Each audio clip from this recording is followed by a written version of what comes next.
В республике стартовала добровольческая декада донора. В Якутске акция проводится на станции переливания крови и в Национальном центре медицины. Кровь принимают с 8:30 до 12 часов в будние дни. Кто может стать донором, знает Саргалана Федорова. Наталья Разжигаева 6-й год сдает кровь безвозмездно. На ее боевом счету 16 донаций. Молодая девушка на этом не собирается останавливаться. Не знаю, не могу без этого. То есть, когда я в год, наверное, раза 3 точно прихожу по мере возможности, когда есть время. За сутки не кушаю жирную пищу, но я стараюсь вообще соблюдать здоровое питание, поэтому для меня это не составляет труда. И все, в принципе, с утра встаю, завтракаю углеводами и прихожу на кровосдачу. Здоровый человек может сдавать кровь раз в 2 месяца. Каждая сданная доза крови подвергается инфекционному и иммунологическому контролю в целях безопасного переливания пациентам.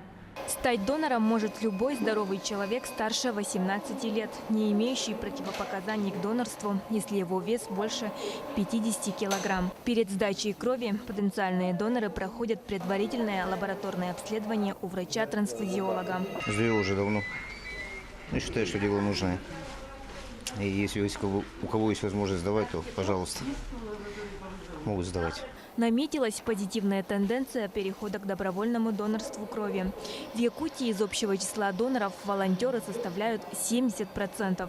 Среди них много молодых доноров до 30 лет. Сегодня в республике разрабатывают проект о присвоении звания «Почетный донор Якутии». Как это пройдет, пока еще не можем сказать. Но пока это все в проекте. У нас пока нет. У нас только почетная донорская федерация. Но проект мы подали на почетного донора Республики Саха-Якутия. Почетный донор Российской Федерации в настоящее время становится тот человек, который безвозмездно сдал 40 раз кровью или 60 раз плазму.